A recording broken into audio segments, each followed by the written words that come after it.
Welcome to the Run Out. I am your host, Neil Barrett. For the first time in several weeks now, we are without a guest. It is just me and you. With the start of the NCAA season this past weekend, it's time to talk about lacrosse and not just talk to lacrosse. I have no idea if that line worked. I thought it was funny. You guys let me know in the comment section down below. If it was stupid, I'll never say it ever again. One more kind of shopkeeping thing to get out of the way. If you are listening to this podcast on Spotify or wherever you listen to podcasts, hopefully you have not noticed any difference in this episode.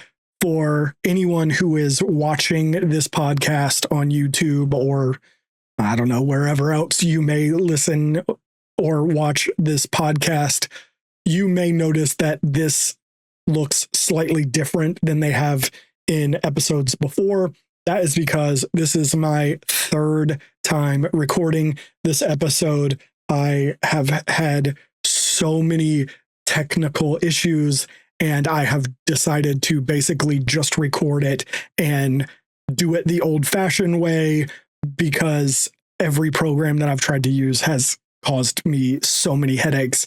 So it looks a little bit different. I don't know if it will continue to look like this in the future or if we will go back to the old system. We will see. But if it looks a little funky right now, that is why. I just wanted to get that out of the way, just in case there were any kind of questions.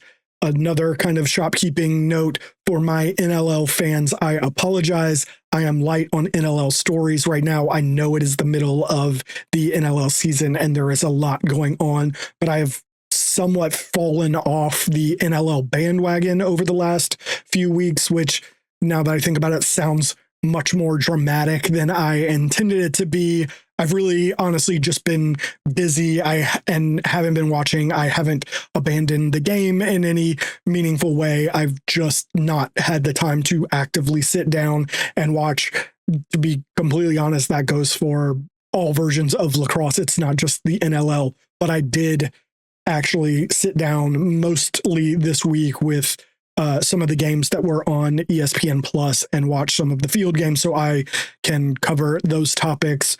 Whereas I haven't had the time necessarily to do that with the NLL. So I am, again, very light on those projects, and hopefully that does not continue and I can get back into the watching of the NLL more regularly and consistently and can have discussions about the NLL as we move forward.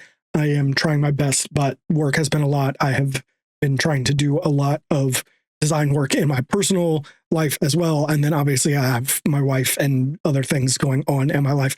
And it was just a little bit harder this week than I thought it would be. So I am behind, but I will get back into it.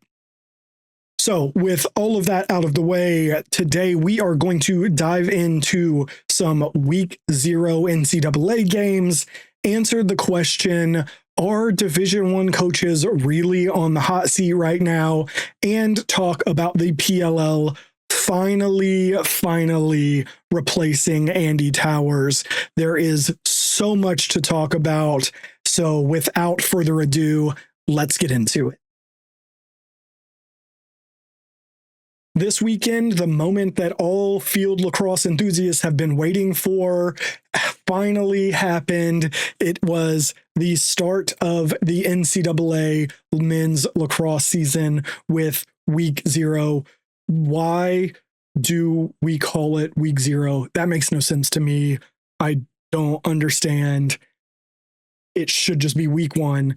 I don't get it. I guess I could kind of understand if it was only, 2 or 3 games, but I think there was something like 25 games in that first week. A good number of teams were playing.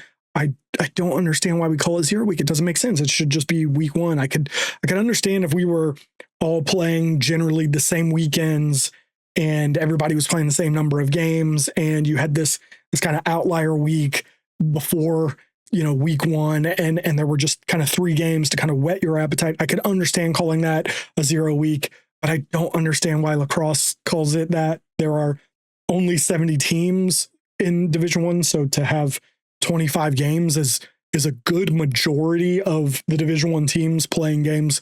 I don't know. It's just weird to me, I guess. While I'm in the mode of kind of ranting or rambling, as you may say, this is also the time of year when everyone becomes a broadcast expert and everyone has their own thoughts, opinions, and think pieces about broadcast streams and how good and or terrible they are and what should be done to fix that.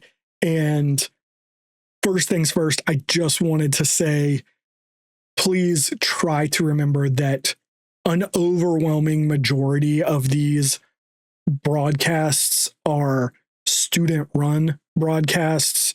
You may have a staff member or 2 that works for the university that's kind of overseeing the overall broadcast, but most of the people doing the actual work are students, or in the case of me, for instance, I was a local guy who knew cameras, knew the sports, and knew the people kind of running the show, and was asked if I could lend a hand.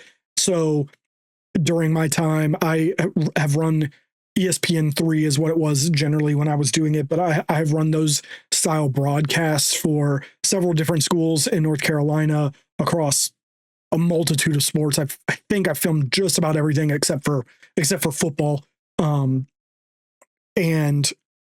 it's all pretty much the same thing wherever you go.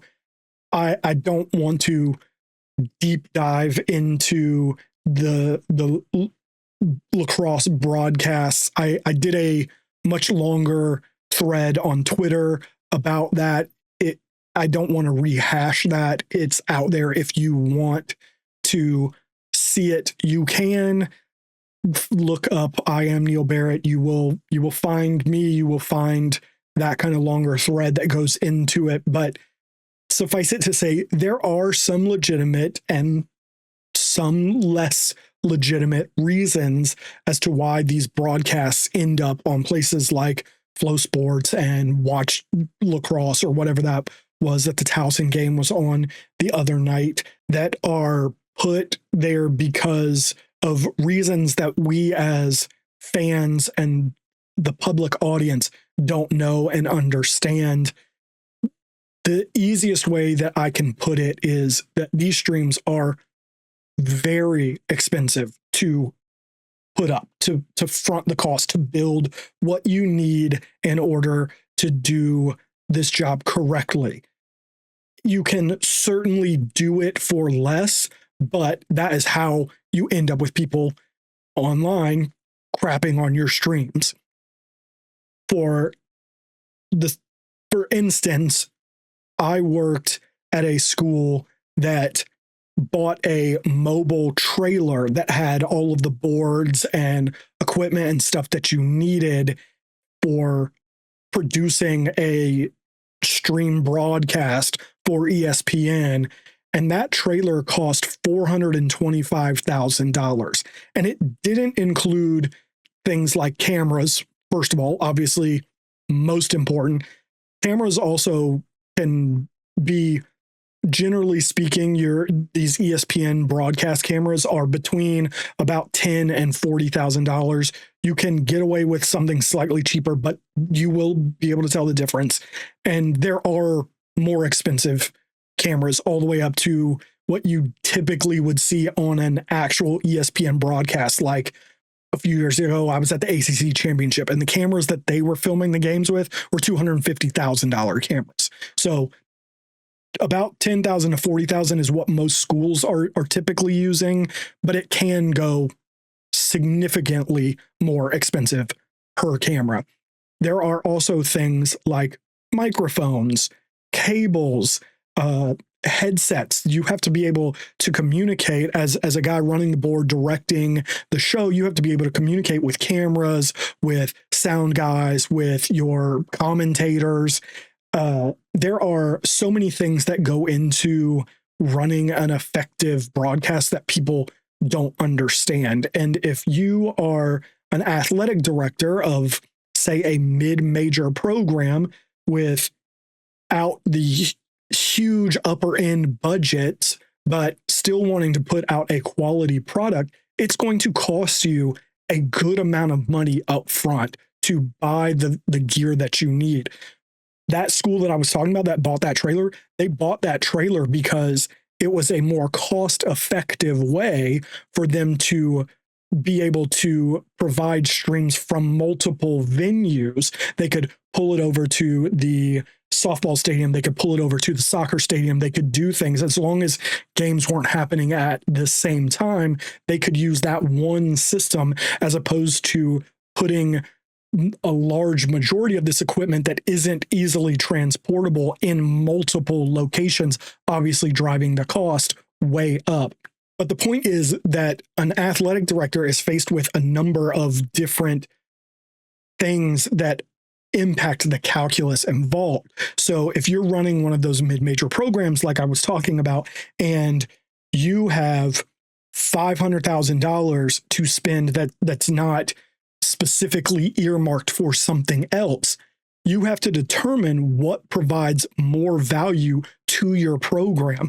Is it worth spending $500,000 on this trailer that will get you streams that maybe a couple of hundred people are watching, or is it worth dropping that $500,000 into something that will help your product on the field, whether that be coaching salaries, training equipment, support staff, even something like uniform sets that could garner you social media attention and could help further put your name out in a way that providing a stream to people that are already fans of your program could on its own. The truth is that there isn't really a right or wrong answer, and I'm not advocating for either. I'm just trying to illustrate that there are things that are involved in the calculus of how money is spent and where it is spent and for what reason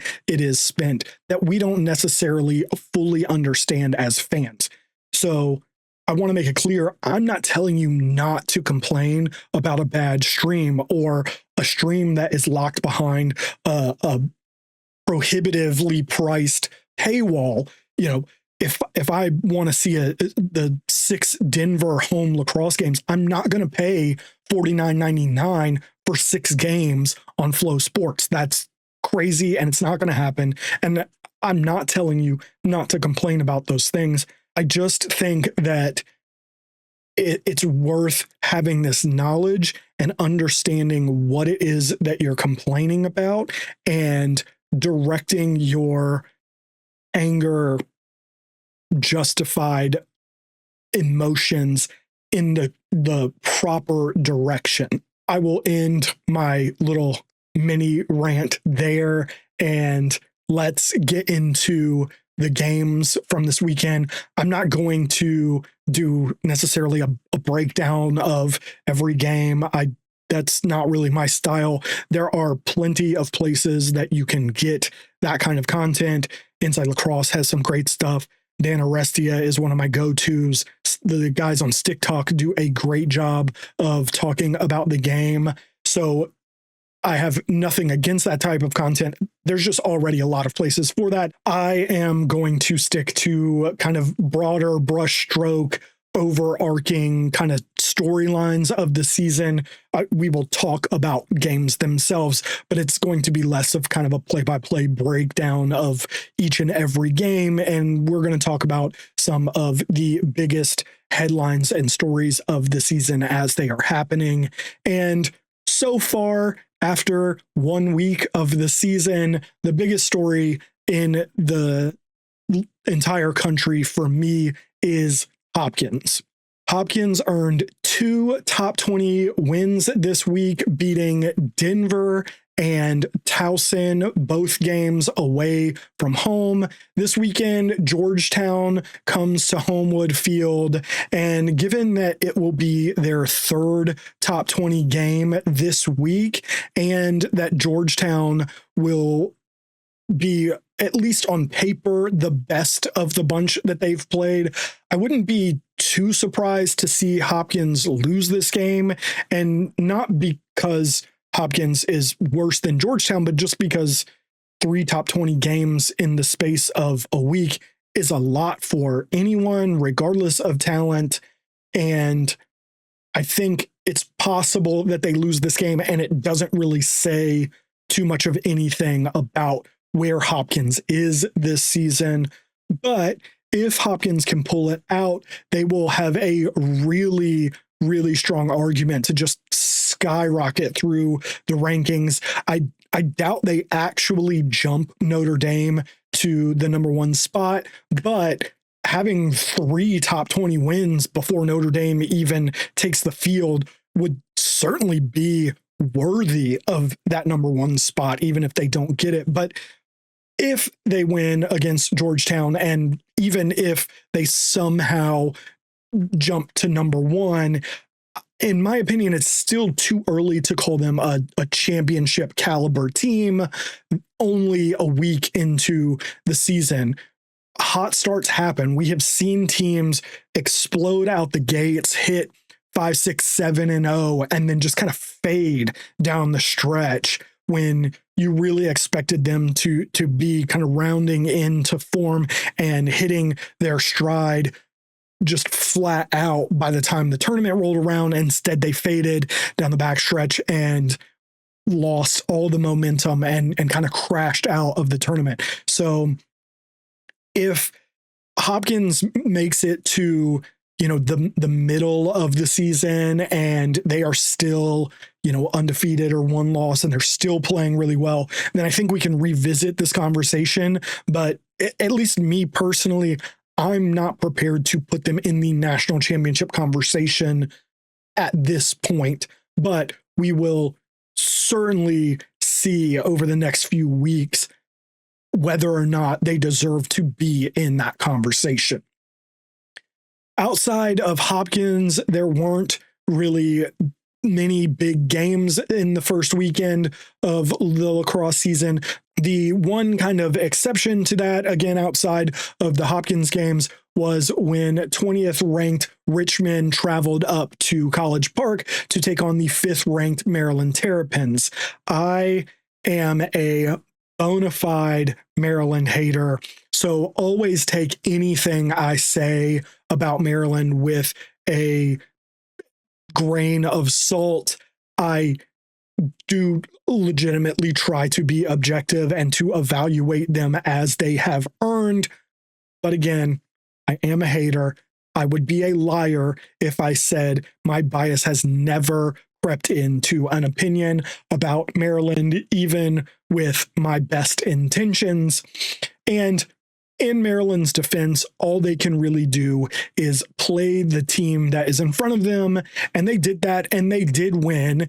They shot out to a 7-0 lead and cruised pretty easily to a 12-7 victory over the Richmond Spiders. And I really like that Richmond team. I think they're a quality team, and I think that they will probably make the tournament. Again, hit me up in 8 weeks. I might have a slightly different opinion, but at least at this point of the season, I think they are likely still a tournament team. So beating them is nothing to sniff at. Like it's a good quality win, and the defense looked really, really good. My issue is that the offense seemed to struggle to score goals, and you would expect to see a team of their caliber playing as well as they were playing put up more than 12 goals. So that is going to be something that we are going to have to look at and see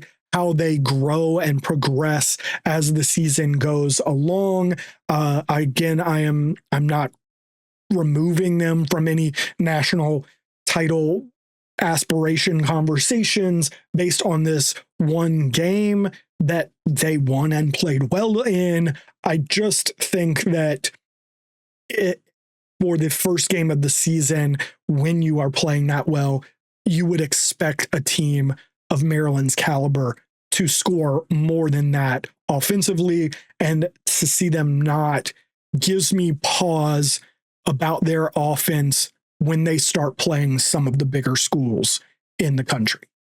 And the last games that I want to talk about today are the Cuse and Duke games. Both were tune-up games against lesser competitions, and both teams absolutely showed out and destroyed their competition. There isn't a ton to learn about either team really based on who they were playing and how well they just kind of handled them.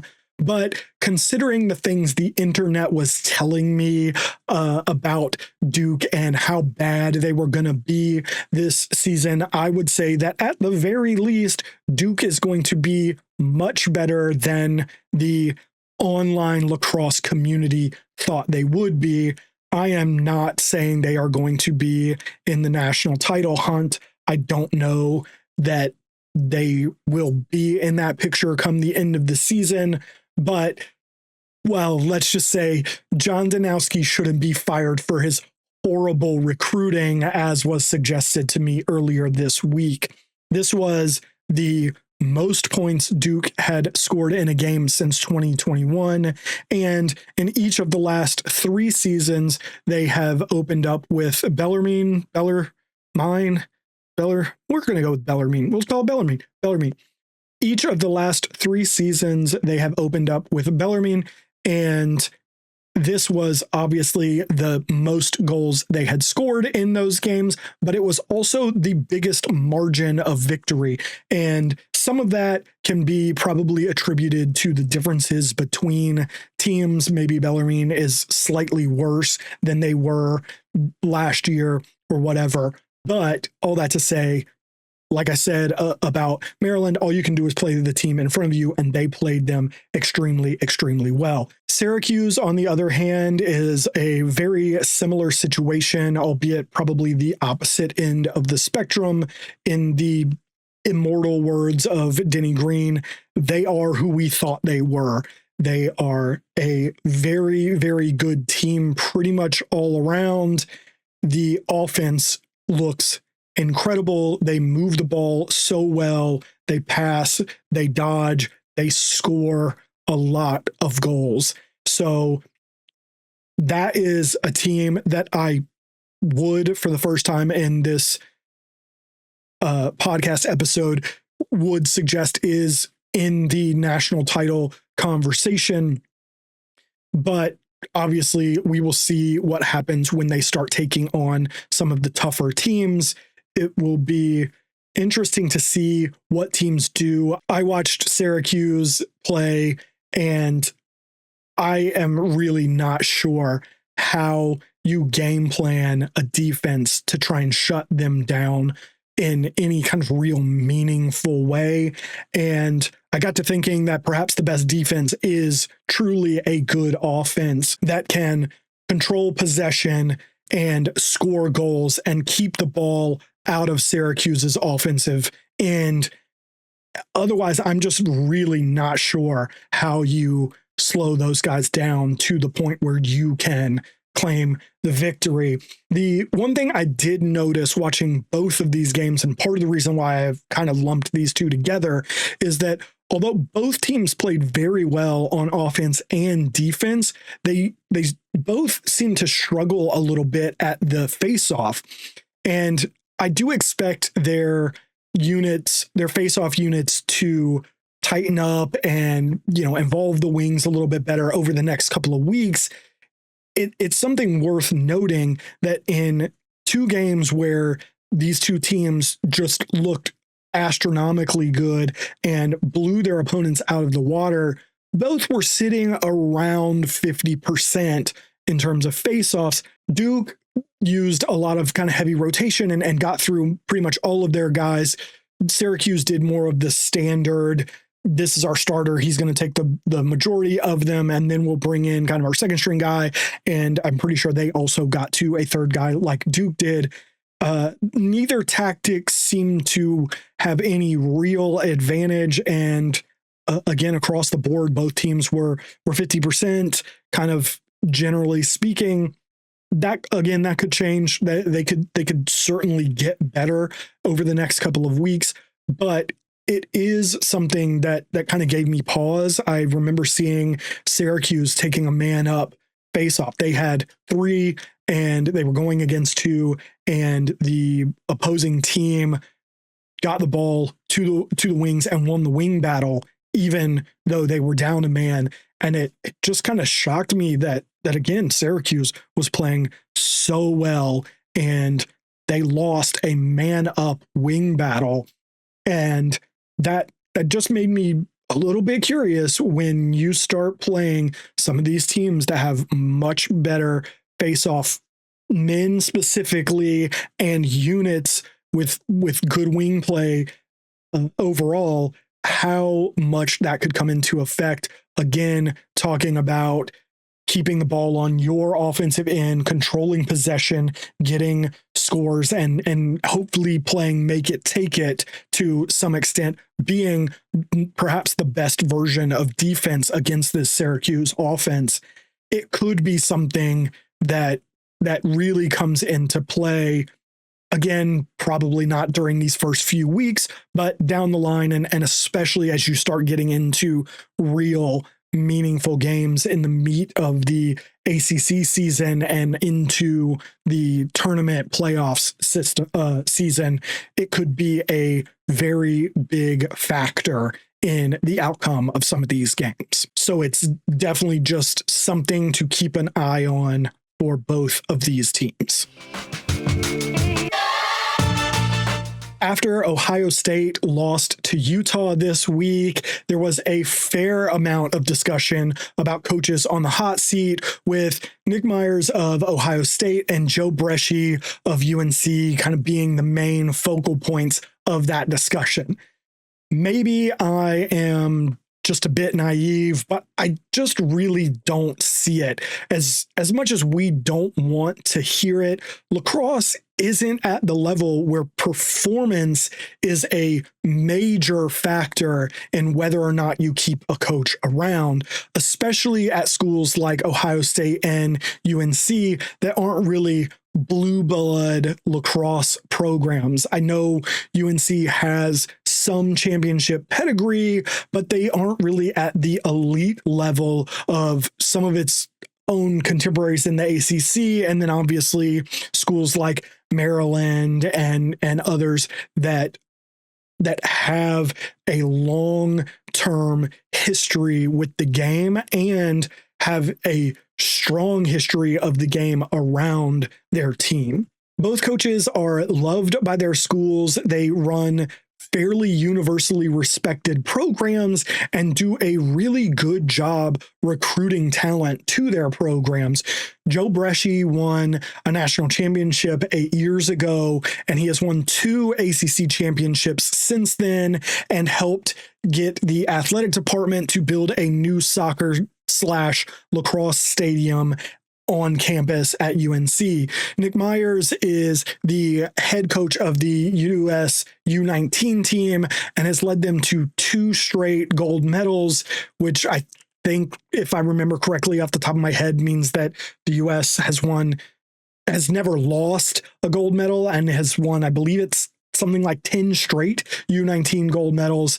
He took Ohio State to the national championship game in 2017 and got a lacrosse-specific stadium built on campus that was a major factor in bringing the PLL to host a PLL weekend on campus last season or the season before. It's all starting to run together, but either way, they hosted a PLL weekend there on campus at Ohio State, and Nick Myers was one of the guys pulling for that, contacting Paul, making that happen. And lacrosse is still a sport where athletic directors tend to look at the entire picture of a program and not just the win-loss record or championships won. And I just don't think that either program is even close to firing one of these two coaches. So much so that if you put a gun to my head and, forced me to pick the hotter seat, I don't even think I could do it because both programs are in such a solid place right now that I'm really not sure that I could do that even if forced. The one caveat to this conversation is that Dave Petramala is currently an assistant coach at UNC. And while I don't think it's remotely likely, I don't think it's even on the table for this year or next year or probably the next 5 years even, I don't think that anyone in the lacrosse world would be all that shocked if they opened up Inside Lacrosse tomorrow morning and saw that UNC had fired Joe Bresci and hired Dave Petramala to be his replacement. Though again, I expect Petro to leave UNC for another job before being the replacement for Joe Bresci. Over in the PLL, the Carolina Chaos finally announced their replacement for Andy Towers as they hired Roy Colsey to be the new head coach. And for the first time in PLL history, they hired Spencer Ford to be the GM. This is the first time that we have seen the head coach and GM positions not tied to one person and rather have them as separate entities. Roy Colsey is one of the most decorated players in lacrosse history. He won 2 national championships, a McLaughlin Award as the nation's best midfielder, and was a 4-time All-American while at Syracuse. He also won 3 MLL championships and was on the U.S. lacrosse team that won the silver medal at the 2006 FIL World Championships. He is a member of the NLL, PLL, and U.S. Lacrosse Halls of Fame. And though Roy Colsey was on the short list for this job, and I believe the Water Dogs opening last year, I had never heard his name seriously mentioned as a potential next coach. But given his history with both the field and box games and the current makeup of this Carolina Chaos roster, he could be the perfect pick to bridge that gap between the older Andy Towers kind of box inspired at least style of game and their move towards a more traditional field style game that obviously started with Andy and his coaching staff last year that didn't go super well and is at least partially responsible for why they are no longer the coaching staff for the Carolina Chaos. But Roy could be the guy that kind of completes that transition and moves them in. He has enough knowledge, I think, of both games that he can kind of merge it into something new that really works and kind of keeps some of what was working and adds in kind of some new flavor. I think it could really, really work out. It could probably also crash and burn. Who knows? But I think it could potentially be a very, very good hire. Spencer Ford was a great player in his own right. He set the MLL record for assists in a season with 47 in 2007. I believe this is still the record, but both the MLL and the PLL have made it exceptionally difficult for the public to find out what single season records are that are still in existence.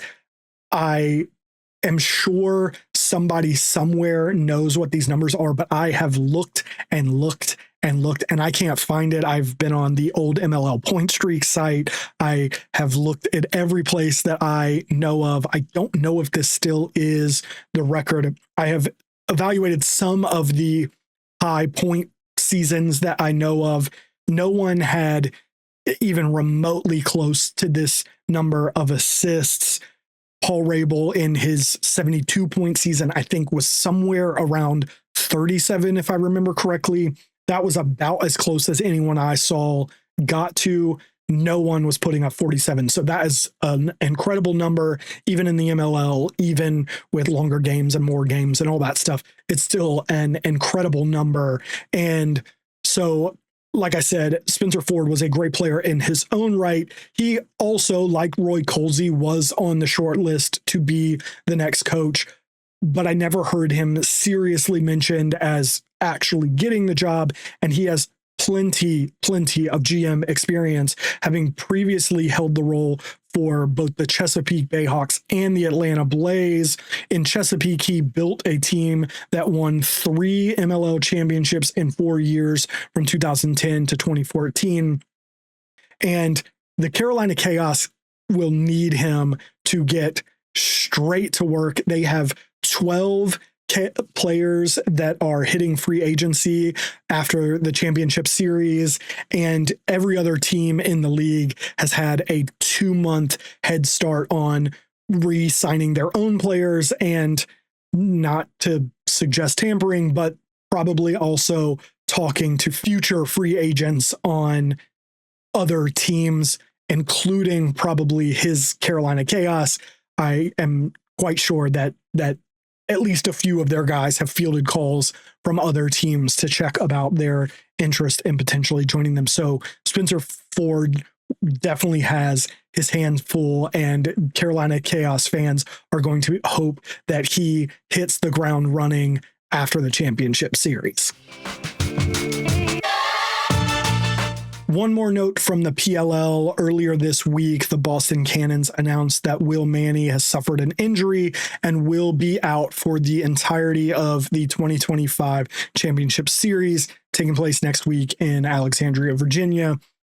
That is a huge bummer for really lacrosse fans. Should be bummed, but definitely anyone who has been a fan of Will Manny over the course of his career. The last time we saw Will Manny on a PLL field, he was leading the Whip Snakes in scoring in the 2023 season. He had 32 points. Like I said, that led the Whip Snakes. It also made him 11th in the PLL in points, but the Whips were just not very good. And in the offseason, they were clearly looking to start making some changes. So after drafting TJ Malone in the draft, the Whips cut Will Manny during training camp. We can debate whether that was the right move or not. I tend to believe that teams should look to get better by getting rid of some of their lowest performing players and not their highest performing players, because if you start at the top, you got to find a replacement that's at least that good or better in order to improve. Whereas if you start at the bottom, you can get better fairly easily by just getting someone who's slightly better than the guy you got rid of. I know some people will say that, getting rid of some of your top earners can clear some space for someone. You could also, in the case of a trade, which didn't happen with Will Manny, but you could also trade a higher level guy and potentially recoup some assets for him. I understand that, and I understand that it does work at times, but generally speaking, I think the better option is to get rid of your lesser performing players.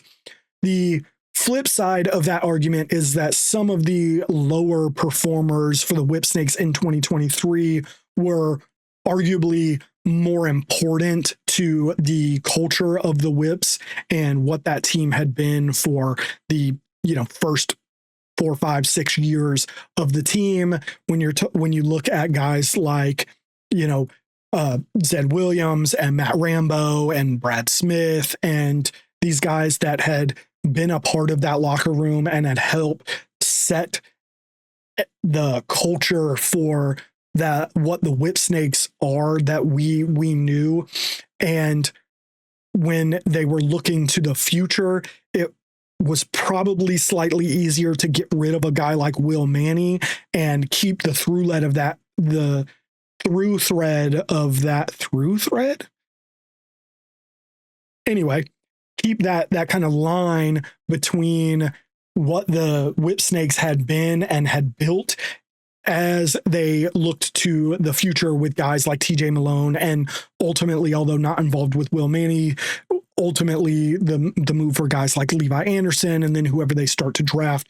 It was a way to connect that previous 5-6 years of the Whip Snakes into what the next 10 years of the Whip Snakes will look like. I think that's probably the one kind of argument that I can somewhat accept for getting rid of Will Manny.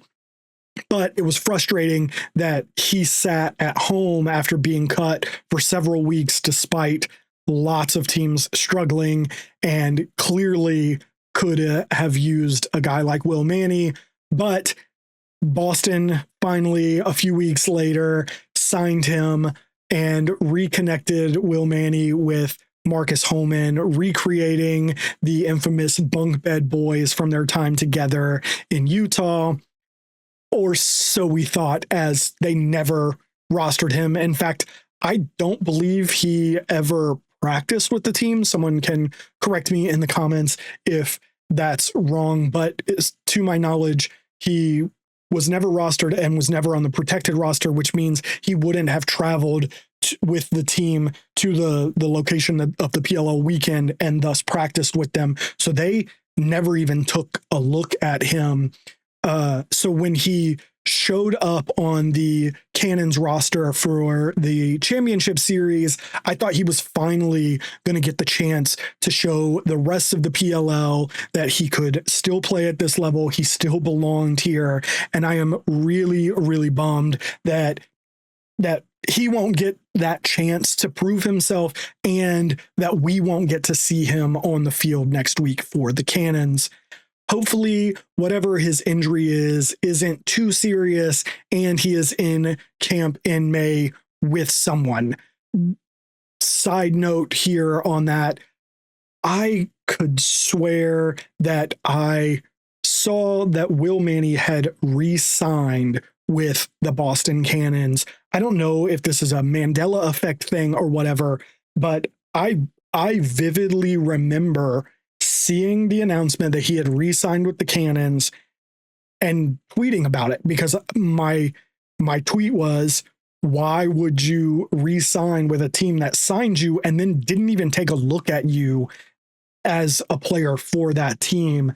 It blew my mind. But when I was preparing for the show, I couldn't find that anywhere.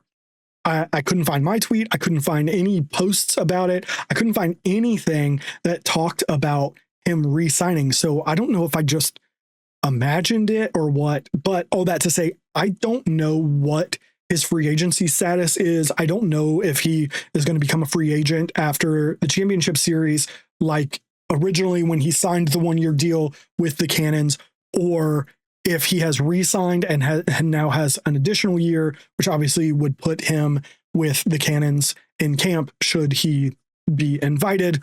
I don't know why he wouldn't be. Certainly you're going to take a look at him, especially with Pat Cavanaugh being traded to the Denver Outlaws now.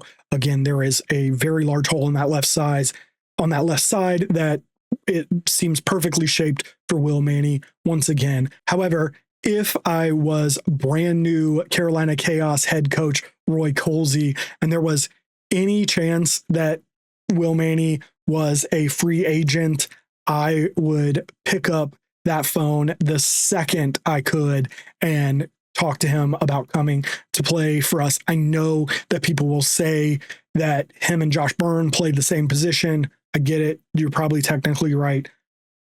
I'd figure it out. I think those two guys on the same team we'll figure out how to make it work. Same sort of thing Tim Sudan has been saying about Brennan O'Neill, Logan Wisnauskas, and now Pat Cavanaugh. We'll figure it out. Like, this is a good problem to have, especially considering where the Carolina Chaos were last season. We will figure out how to get the guys on the field that need to be on the field. Again, he would be one of my first calls if I was the Carolina Chaos. And weekend, finally dipping our toe ever so slightly into the waters of the NLL season. The big news yesterday was that the Philadelphia Wings have added Michael Sowers to their active roster ahead of this weekend's game against the Halifax Thunderbirds, making it likely that we will finally see Brennan O'Neill and Michael Sowers take the floor together for the very first time since Sowers graduated from Duke after the 2021 season. As a Duke fan, I am obviously ridiculously stoked for this. I am so excited. Philadelphia is doing everything in their power to make me a Wings fan. If they sent me one of those retro night jerseys from a couple weeks ago in either Brennan O'Neill or Michael Sowers or both, that would probably seal the deal for me. They would just capture everything about it. I am really excited. Like I said, I have kind of fallen off a little bit in terms of keeping up with the NLL as well as I should, but I have appointment viewing to watch that game this weekend at 1:00 on Saturday to see, hopefully, Michael Sowers and Brennan O'Neill taking the field for the Philadelphia Wings. That is it for this week's episode of The Runout. I had a blast recording this episode, a little bit less of a blast because I had to record it 3 times, but a blast nonetheless. Next week, there will not be an episode of The Runout. I am announcing here and now that I am doing a Championship Series companion podcast covering the Championship Series day that was, looking at both the PLL and WLL games and the storylines and stuff that come from the Championship Series. I have been planning this for about a month now. I am really excited. I am still slightly on the fence about what exact form it's going to look like. I might do it as a live show that then releases as a podcast the next morning for anyone who doesn't want to stay up till midnight talking about the Championship Series to listen to, or I might just do it as a podcast that drops the next day about the previous day, giving you guys something to listen to on your way to work the next morning before the games again that evening. One way or another, there will be something for you to listen to every day of the Championship Series next week. I am so stoked about this, but all that to say, I can't do that and do an episode of The Runout. So there will be no episode of The Runout next week. We will be back the following week after the Championship Series with an episode featuring Greg Grinlian. Greg was kind enough to sit down with me for about an hour. We had a blast talking. So follow me on social, keep up with the show through all of those means so that you don't miss either the Gold Rush podcast coming next week during the Championship Series or the episode of The Runout the following week with Greg Grinlian. But I will see you guys next week on Gold Rush and then the week after with Greg Grinlian. So until then, I'll catch you guys later.